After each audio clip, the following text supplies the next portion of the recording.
Mga kapasok, isa lang ang aking hinihiling. Ipakita natin na kaisa tayo kay Kai Sotto sa kanyang pangarap at sana full support lang tayo kahit anong mangyayari. Paki-subscribe lang po kung kaisa ka namin. Click the subscribe button now. Boom! Pasok! This is shocking. Swerte lang at nakalipat si Kai Sotto ng ibang team sa Japan na willing magbibigay sa kanya ng magandang break. At kumpirmado na sa Yokohama B Corsairs maglalaro si Kai Sotto. At 30 minutes guaranteed playing time ang ibibigay sa kanya, kaya ito na ang napakagandang balita sa ngayon. Kahit na merong mga agam-agam kung saan ba talaga maglalaro si Kai Sotto, ay hindi yan para sa akin importante, kundi ang importante ay ang kanyang playing time na siyang problema niya sa kanyang mga previous professional teams. Kulang talaga si Kai Sotto ng playing time. At ito ang maibibigay ng Yokohama B Corsairs kay Kai Sotto. Enough playing time sa kanyang development at nakapirma na si Kai Sotto sa Yokohama ngayon lang. And he will practice kasama sa kanyang bagong team simula ngayong Martes and he will debut by the end of the week. Pero problema rin ni Kai Sotto, ang madali lang siyang mapapagod, kaya napakagandang balita ito na magkaroon siya ng 30 minutes playing time upang ma-enhance ng husto at ma-improve ang kanyang stamina during actual games. Lahat naman siguro ng mga players will agree na iba ang practice game at ibang-iba rin ang actual games, especially sa katulad ni Kai Sotto na limited lang ang nakukuhang minuto. There is always that tendency na madaling mapagod dahil hindi sanay sa pace ng actual games. Meron ring takot na anytime ay bubunutin pabalik sa bench, kaya may mga pagkakataon na mag-overrun or overjump or over-aggressive sa isang play na hindi na ang natural sa kanya.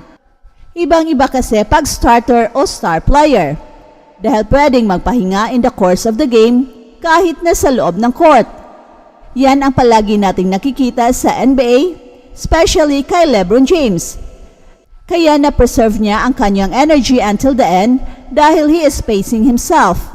At kung magkakaroon ng siguradong 30 minutes playing time si Kai Sotto, ay magagawa na niyang magpahinga ng ilang mga segundo sa mga pagkakataong malayo naman siya sa play.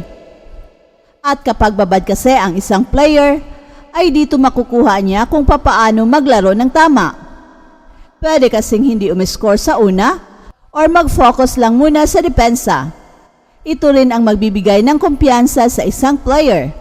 And players like Kai Sotto is the best player na bibigyan ng matinding confidence dahil napaka-skilled. Tiwala lang galing sa coach ang kailangan ni Kai Sotto upang mailabas niya ang kanyang insane skills and talent.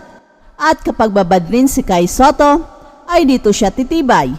Well, yes, makakatulong ang pagpapalaki ng katawan, pero iba pa rin ang larong basketball. Hindi naman ito palakasan ng katawan, kundi kung paano gamitin ang simpleng lakas upang makapag-take advantage sa mga sitwasyon. So kapag 30 minutes ang playing time ni Kai Sotto, ay mag-improve unang-una ang kanyang stamina, pagkatiwalaan siya ng coach and in the process ay tataas naman ng husto ang kanyang kumpiyansa.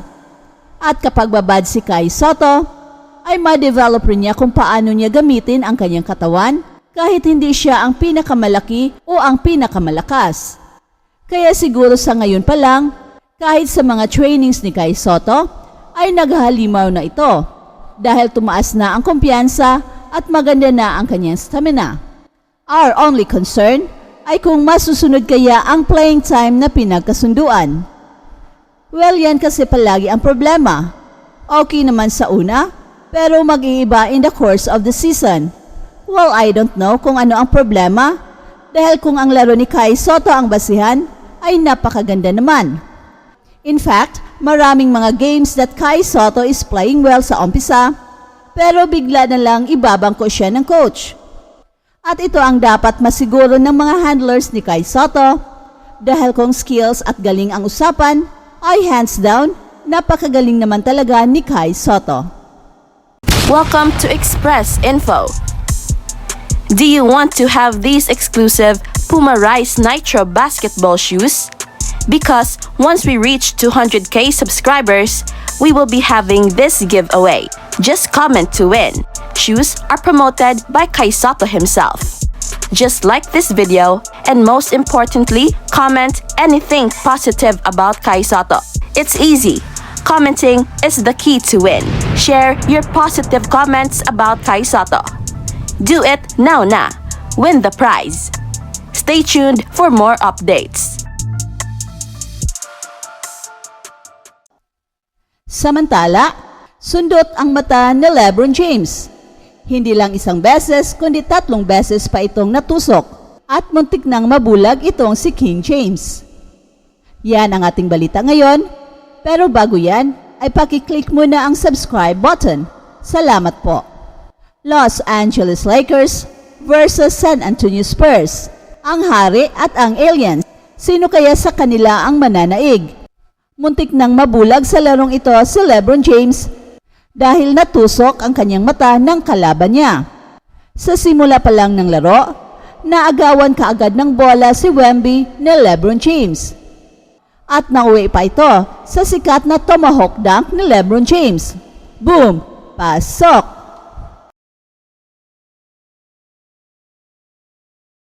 Short-handed ang Los Angeles Lakers dahil wala si Anthony Davis at wala rin si D'Angelo Russell. Kaya pinaulanan sila ng 3 points ni Keldon Johnson. At Victor Wembanyama bumida rin. Pinakita ang kanyang iba't ibang moves at may padunk pa. Si Austin Reeves ang nanguna para sa Lakers sa kanyang 11 points. End of the first quarter, 44-22, lamang ng 20 ang home team. Second quarter, grabing playmaking ang pinakita ni LeBron James para sa kanyang team. Kahanga-hangang mga assist ang kanyang sinet up. Kaya lang at 5 minutes mark, nasundot ang mata ni King James ng daliri ni Zach Collins. Pero normal foul lang ang tinawag. Para namang hindi ito sinadya at nagsorry naman kaagad itong si Collins. At nagpaula ng tres sina LeBron James at Taurean Prince. Pero dito, nasundot na naman ang mata ni LeBron James at nasugatan pa. Pero baliwala lang ito ni LeBron. Almost double-double na ang kanyang nakuha, 18 points, 9 assists, and 6 rebounds. At tumira naman si Wemby ng 3 points. Boom! Pasok! Third quarter na, bumaba na ang lamang ng San Antonio Spurs, 78-66. At pumukol na naman ng tres si Wemby. Pasimple lang. Pero LeBron James bulag na dito sa sahig. 3 beses nang nasundot ang kanyang mata para lang sa game na ito. At fourth quarter, palitan ng showtime sina King James at Wemby. Pero hindi na nakahabol ang Los Angeles Lakers. Sa huli, panalo ang San Antonio Spurs, 129-115, talo ang Los Angeles Lakers. At sa wakas, naputol na ng San Antonio Spurs ang kanilang losing streak.